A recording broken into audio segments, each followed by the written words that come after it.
Hey, this is Greg Ryder, CEO of Angel Investors Network, and welcome to the Tip of the Day series that I'm doing every day. So today I want to talk about the Jobs Act, and this tip is kind of like more information education for both the investor and the entrepreneur, but again, I'll target it towards the entrepreneur today. So the Jobs Act, I think, is some of the most important legislation that's been signed in the last 50 years, and it's one of the most important pieces of deregulation that we've seen in just decades, right? So it's amazing, and I actually wrote a book about it called Saving America One Crowd at a Time, which is talking about crowdfunding and the Jobs Act.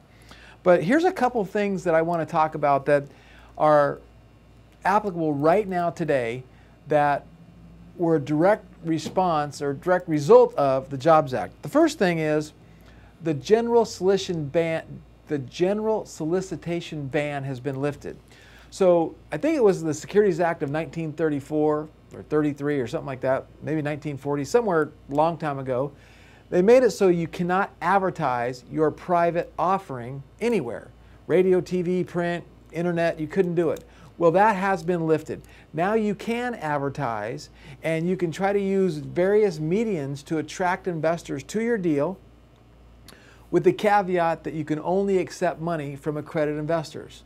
Now, there's other parts of the Jobs Act that are going to change that, but right now you legally can advertise with certain stipulations. Make sure you get your lawyer to review everything you're doing, how you do it, and you can have advertisements for your investment opportunity and accept money from accredited investors. So you have to look for another tip defining what accredited investor is, and we'll go over that. So that's big news. Now we can general solicit, especially with how easy and cost effective it is to use the internet as a means to get your information out there and your advertising out there.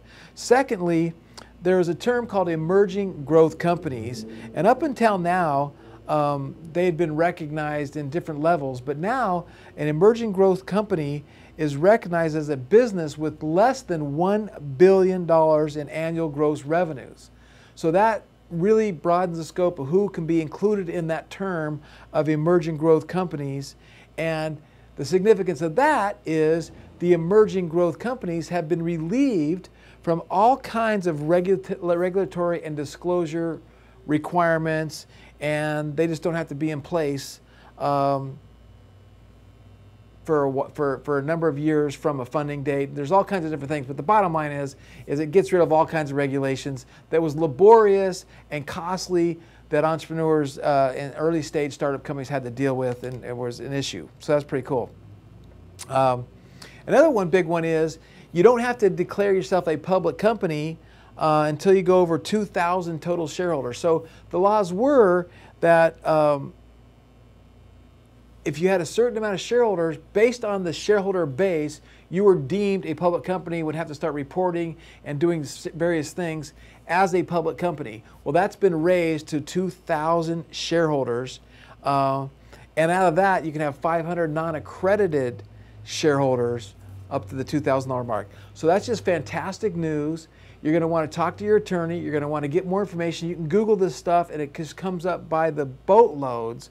But Google the Jobs Act, Google crowdfunding, Google all this stuff. Stay up to speed on what's going on with it, and you're going to find a lot of avenues and a lot of things that open up doors for you to raise capital.